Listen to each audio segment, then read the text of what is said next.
En las sociedades occidentales, las instituciones familiares han experimentado grandes cambios. De la familia tradicional, concebida como fundamento de la sociedad, formada por un padre, una madre y los hijos, unidos por lazos de consanguinidad o alianza, se ha pasado a otras estructuras familiares como las familias tardías o las familias monoparentales por elección o las familias homoparentales que se configuran a través de las técnicas de reproducción asistida, la adopción internacional y la subrogación. ¿Qué incidencia tienen en los modos de hacer familia visto desde los estudios de parentesco? Los conceptos de maternidad o parentesco que parecen tan obvios son diferentes y se definen de forma también diferente cuando se contrastan y comparan con otros países. Hoy en Sin Distancias, el programa de la UNED en Radio 3 y dentro del espacio dedicado a género e igualdad, hablamos de maternidad y biotecnología, de los problemas de la concepción, de la relación entre las prácticas de reproducción asistida y el proceso de legislar sobre estas técnicas en Noruega, que en comparación con España y otros países de la Unión Europea, tiene unas características diferentes y una legislación de las más restrictivas en Europa. Para ello contamos con dos antropólogas, Nancy Kombalinka, profesora de la UNED, y Marit Melhus, de la Universidad de Oslo. Muchas gracias y bienvenidas a este espacio de radio. Hola, buenos días. Muchas gracias. Las dos participaron en el segundo seminario internacional sobre nuevos modelos de familia dedicado a las familias tardías en el marco europeo, que se celebró recientemente en la UNED. La profesora Melhus, experta en reproducción asistida, habló de legislación biotecnológica y algunas consideraciones prácticas de la biopolítica noruega. Y en primer lugar, me gustaría, profesora Kombalinka, que nos presentara a su invitada de hoy. Con mucho gusto. Pues hoy efectivamente tenemos la suerte de contar con la profesora Marit Melhus. Es profesora en la Universidad de Oslo, en Noruega, como has dicho, donde ha sido decana de la Facultad de Ciencias Sociales, directora del departamento, miembro del consejo de la universidad. En los años más recientes, su investigación ha tratado temas como los significados del parentesco, de la biotecnología y de los procesos legislativos en Noruega con una perspectiva comparativa. Ha participado en dos proyectos de investigación colaborativos muy importantes. Uno se llamaba el Flujo Transnacional de Conceptos y Sustancias, financiado por el Consejo de Investigación de Noruega, y el segundo, la Comprensión Pública de la Genética, financiado por la Unión Europea. Las publicaciones relacionadas con estos proyectos tienen temáticas tales como el parentesco, las tecnologías reproductivas, la antropología legal, la globalización, la biopolítica, el intercambio y los métodos antropológicos. Anteriormente había trabajado en Latinoamérica sobre cuestiones como la antropología económica, la teoría del campesinado, cambio social, género y la moralidad. Sus intereses más actuales se enfocan en la relación entre la religión y la ciencia y cómo se articula en la biopolítica. También ha llevado a cabo trabajo de campo en Argentina, México y Noruega. Y más específicamente, quizás, está aquí con nosotros hoy en el marco del segundo seminario internacional sobre nuevos modelos de familia, sobre las familias tardías, por el trabajo que está llevando a cabo y que ha llevado a cabo sobre la reproducción asistida en Noruega, a la que asisten muchas familias tardías, tanto en Noruega como en España, sobre las diferencias de género que existen en Noruega en la reproducción asistida, que es más bien temática específica de este programa que tenemos hoy.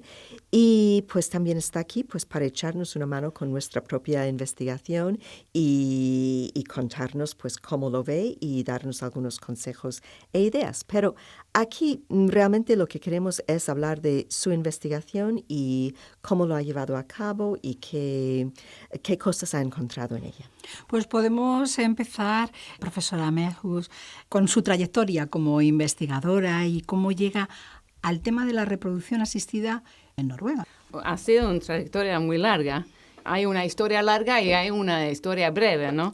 Y supongo que ustedes quieren la historia breve. Pero como dijo Nancy, empecé a trabajar en América Latina, tanto en Argentina, tuve un trabajito en Guatemala y luego en México. Y llegó un momento en mi vida que tenía que quedarme en Noruega, es decir, por razones de mi propia familia y por otras razones, tendría que quedarme un rato ahí y pensar en qué podría hacer yo en Noruega, porque los antropólogos siempre estamos viajando. Bueno, muchos, no todos, muchos estamos fuera. Y es bastante interesante que en Noruega el concepto de parentesco es muy central, digamos, en la cultura nacional. La gente habla de parentesco. Y dentro de la antropología, uno no puede estudiar este tema sin estudiar parentesco. Entonces, junto con una colega mía, Signe Howell, pensamos hacer un proyecto sobre los significados del parentesco en Noruega. Y decidimos en aquel momento, y eso era ya en 2000 más o menos, hacerlo por la vía de la adopción transnacional, que es lo de Signe Howell, y por la concepción asistida, justamente para enfocar una temática que es un poco, no es lo común y corriente. Buscar una temática que nos pueda echar una luz sobre cómo la gente piensa sus relaciones de parentesco cuando la parte biogenética quizás no está, tal como es en la adopción y también en la reproducción asistida, si uno tiene que usar, se dice gametos ajenos. Y entonces eso fue la entrada, en las dos cosas, el significado del parentesco en la antropología y el significado del parentesco en Noruega, en la cultura noruega. La investigación que publica en su libro, y perdón por el inglés, Problems of Consensus, Issues of Law, Biotechnology, Individuals and Kinship, parece ser el primer trabajo etnográfico sobre la relación entre las prácticas de la reproducción asistida de las personas, y en este caso noruegas, y el proceso de legislar sobre estas técnicas. ¿Cómo se planteó esta investigación? La verdad es que no empezó con un enfoque muy específico a la legislación, aunque siempre uno tiene que tener eso en cuenta porque como Noruega es un país donde todo está regulado, es un estado de bienestar, entonces hay un estado que regula todo. De la legislación surgió justamente a través de esos proyectos que tuvimos parte del Public Understanding of Genetics, más que nada, porque la legislación en Noruega es mucho más restrictiva que todos los demás países en Europa, casi, salvo Alemania, Italia ahora, que ya tiene legislación, Austria y algunos más. Los demás de los países nórdicos tienen una legislación mucho más permisiva, se puede decir. Entonces yo empecé a trabajar con las personas que no pueden tener hijos y los quieren tener, y a través de sus narrativos y sus prácticas me di cuenta que la legislación, en un sentido, enmarca sus vidas y sus posibilidades. Porque hay tantas cosas que no se puede hacer en Noruega, ellos tienen que ir, por ejemplo, a España. Salen fuera, ¿no? Sí, salen fuera. Pues entonces, ¿qué es lo que la legislación noruega no permite en la reproducción asistida? Bueno, primeramente no permite la donación de óvulos.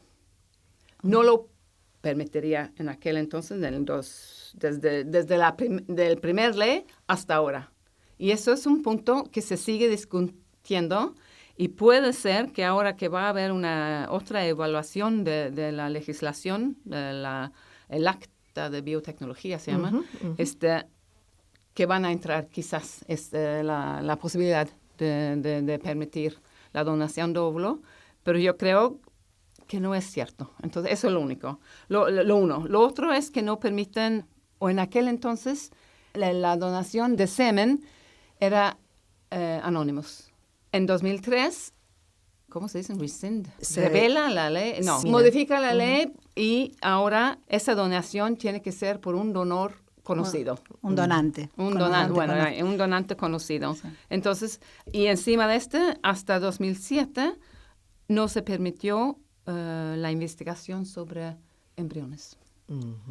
Entonces, hay otras cosas más, pero Estas son importantes, Sí. sí, estos 3 aspectos, ¿no? Y esto, por ejemplo, lo podemos contrastar con España, donde tienen más o menos la misma consideración la ovodonación y la donación de semen. A la gente no les extraña que estas 2 cosas parecen iguales, pero en Noruega es todo lo contrario, se consideran de forma muy distinta. Y lo Por la interesante es justamente por este programa de género, es que la idea en Noruega es que no se pueda deshacer, si se puede, no es un buen término, pero la relación entre la concepción, el embarazo y el parto. Eso es un conjunto que se piensan que hay que mantenerse como un whole. Una Como un sola todo, cosa. como Sí, un todo, sí. Un todo, Sí, claro. sí, un todo. Entonces, la fragmentación de la maternidad, aunque ahora se reconoce que existe, así es, no lo quieren... Admitir. Sí, claro, no lo quieren asimilar, se puede decir, dentro de la legislación. Y eso ya tiene que ver con toda la noción de la maternidad. Dentro de la sociedad o de las mujeres también tienen esa idea, igual que la legislación, que tanto la concepción como el hecho del embarazo y la maternidad sea un todo o... No, eso es justamente lo interesante, es que esta ley no es que es una ley que lo ganaron con una mayoría enorme, no. Cada cosa se votaron y era casi sí, casi no. Es muy igualada estuvo sí. la votación, ¿no? Entonces, dentro de la sociedad no hay una idea, un ánimo sobre esas cosas.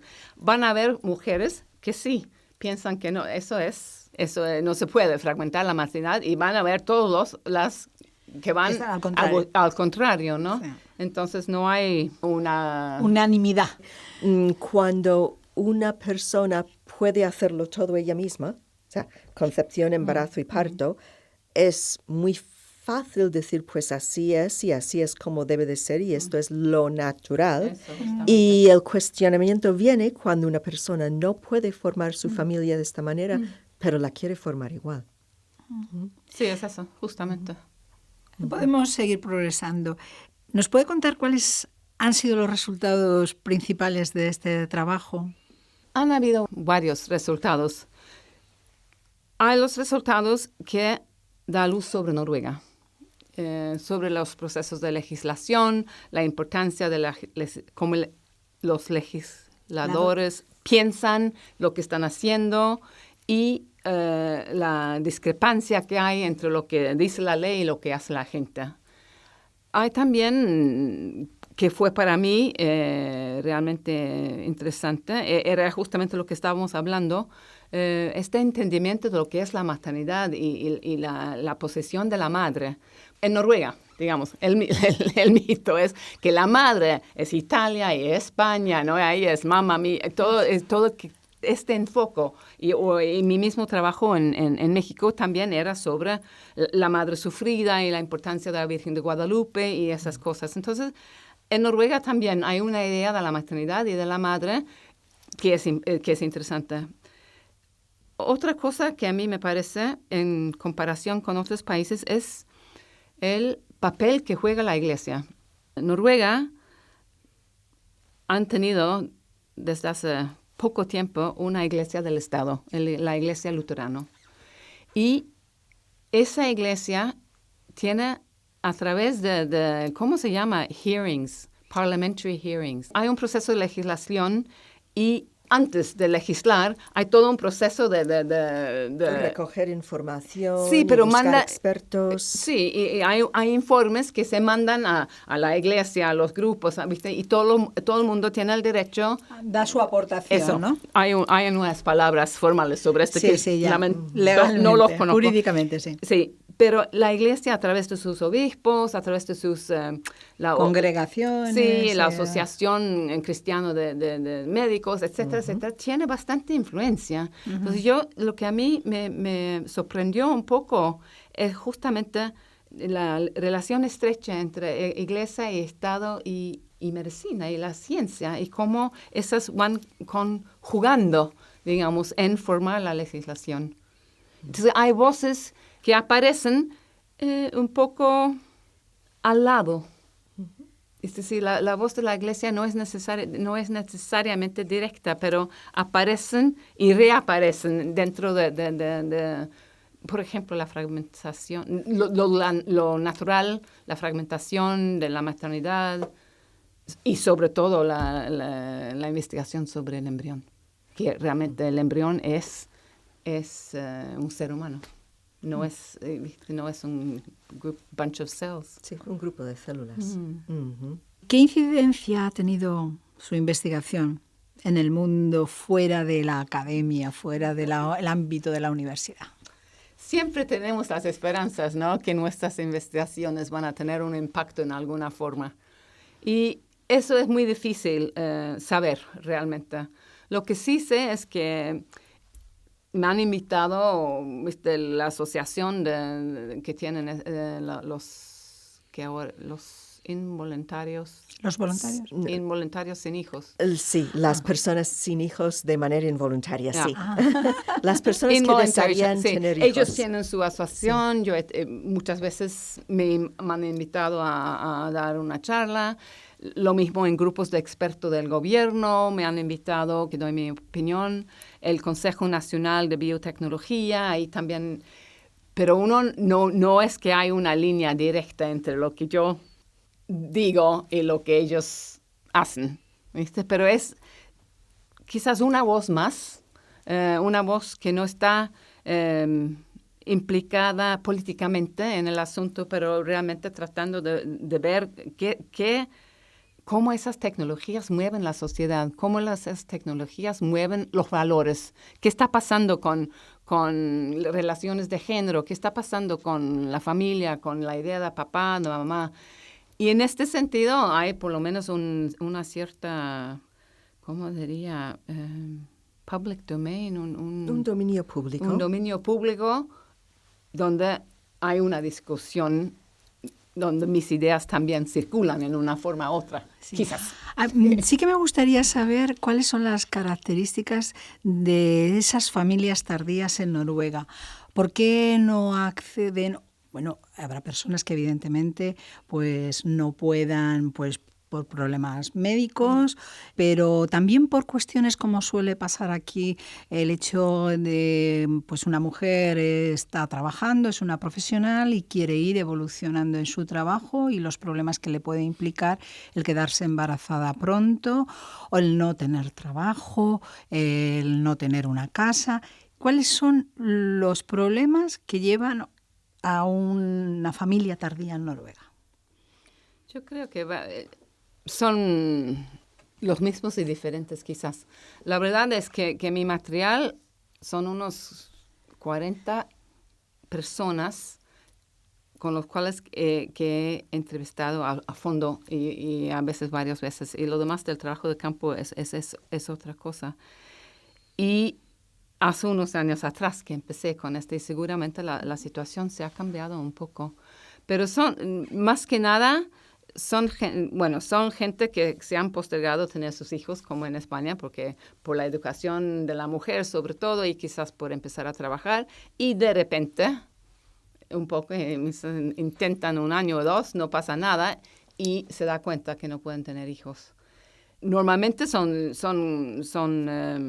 parejas que no viven con sus padres, que tienen trabajos, tienen de vez en cuando bastante, buenos trabajos, es decir, tienen dinero para poder viajar, ya si es que necesitan un óvulo, pueden viajar a España y pagarlo ellos mismos.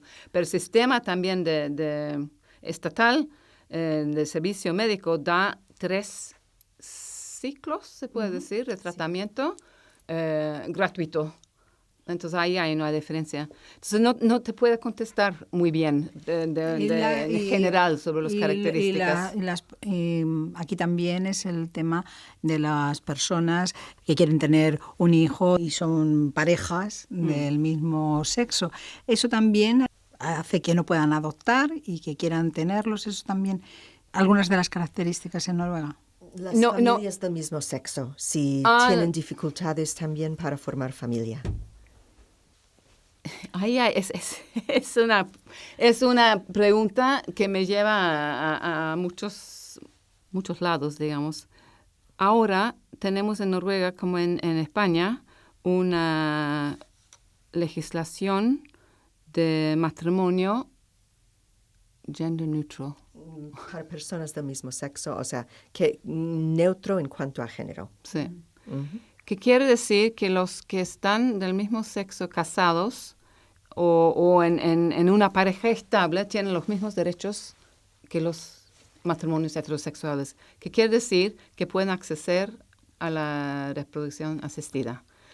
Pero, porque en Noruega no se permite la donación de óvulo ni la subrogación,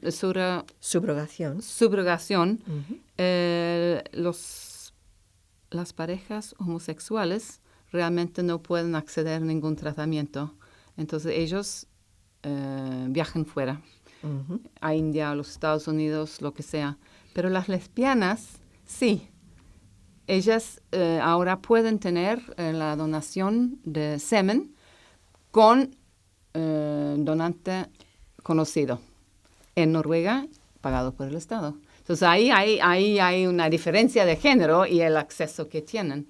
Y había una cosa que olvidé de decir de los resultados de la investigación, porque una cosa que es interesante es justamente en aquel entonces cómo la gente misma pensaba entre usar la reproducción asistida y la adopción.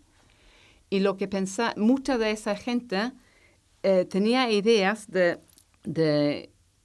o lo que planteamos en conversación con ellos es qué quiere decir tener un hijo propio. Cómo uno va pensando que es mi hijo cuando el hijo no es mi hijo naturalmente formado, digamos. Y había, entre muchos, una idea de si hay solamente una relación biogenética, el hijo puede llegar a ser pertenece más a la madre o al padre, si es el semen de él y un óvulo. Entonces, ahí había una idea de para muchos era mejor adoptar, porque entonces los dos padres tienen la misma relación. Estaban en las mismas condiciones, a lo mejor, entonces, ¿no? el hijo, claro, y que eso era una forma de pensar por qué adoptar en vez de usar la reproducción asistida. Eso sí había olvidado de contar, que es interesante porque es distinto que en otros lados, que hay este pensamiento. Me parece fascinante este juego de igualdad-desigualdad. O sea, cómo unos conceptos tan fuertes de igualdad pueden, cuando se enfrentan a otros conceptos de lo que es natural y lo que es bueno, llevar a una desigualdad. O sea, un matrimonio igual para personas de sexo distinto que para personas del mismo sexo puede llevar a la posibilidad de reproducirse de unas personas y la imposibilidad o gran dificultad para reproducirse de otras personas. Como la igualdad entre hombres y mujeres, pero una consideración no igualitaria de semen y óvulos, puede llevar a que unas personas pueden resolver sus problemas de infertilidad y otras personas no. O sea, que la igualdad suena muy bien, pero no siempre lleva a igualdad en todos los campos. Hay un juego. Sí, no, absolutamente. Nos quedan pocos minutos, pero sí que me gustaría saber qué investigación está desarrollando nueva relacionada con este tema, si está avanzando, siguiendo con su investigación. Ahora estoy un poco entre medio. Estoy pensando quizás volver a unos intereses que he tenido antes sobre trabajo, lo que es el labor y lo que es la precariedad laboral, sobre todo ahora con las condiciones económicas que hay en Europa y en el mundo. Pero no tengo nada planificada concretamente. Por otro lado, me interesa muchísimo la relación entre ciencia y la religión. Entonces, estoy un poco en esto, pero no tengo ningún plan concreto. Y por último, vamos a ir cerrando. ¿Cómo ve la investigación antropológica en relación con todo el panorama que se está abriendo, con los avances en la biotecnología de la reproducción? Lo que a mí me parece increíble es que la antropología siempre tiene algo a dar. Siempre puede llevar una perspectiva que abre, nunca cierra. Y en todo ese, cuando se ve, casi históricamente, desde que nació la Louise Brown, ¿viste? En 78, lo que han aportado a la antropología con sus perspectivas tanto de parentesco y sobre todo ahora el trabajo conjunto con los estudios de ciencias, tecnologías y sociedad y antropología. Hay un campo que se siguen abriéndose para entender realmente qué son los hechos, qué son los facts, ¿no? Qué son los hechos y cómo se van produciéndose y más que nada qué tanto inestable es el mundo también científico y social, digamos. Como vamos a terminar, profesora Kovalinka, no sé si quiere cerrar de alguna manera este programa y esta interesantísima investigación de la profesora Melhuus. Pues yo primero instaría a todo el mundo a coger el libro Problems of Conception, que es Problemas de Concepción, porque va mucho más en profundidad a todas estas cuestiones que se han mencionado aquí hoy. Y desde la antropología, desde luego, quisiera decir que creo que tenemos mucho que aportar a las cuestiones de género, de igualdad, de desigualdad, de género en la familia, legislación sobre la familia, todos estos temas que a veces parecen, no sé, tan obvios. O sea, es obvio que las cosas deberían de ser así o que deberían de ser así. Y luego cuando empezamos a mirar fuera de nuestro propio contexto, o sea, miramos a Noruega y vemos que se definen las cosas de otra manera y las personas normales y corrientes de la calle como nosotros aquí, pues lo ven de otra manera muy distinta. Si vamos a otros países, ocurre lo mismo. Entonces, desde la antropología podemos ir viendo cómo lo que parece tan obvio sobre la construcción del mundo, las relaciones entre las personas y entre esas las relaciones de género, se ven de forma muy distinta desde distintos contextos y perspectivas. Pues aquí vamos a terminar el programa de hoy de la serie Género e Igualdad y hemos tratado el tema de la maternidad en la biotecnología y nos hemos centrado en esta interesante investigación de la antropóloga noruega, la profesora Marit Melhuus. Muchísimas gracias. Muchas gracias a ustedes por haberme invitado. Muchas gracias. Gracias, Nancy.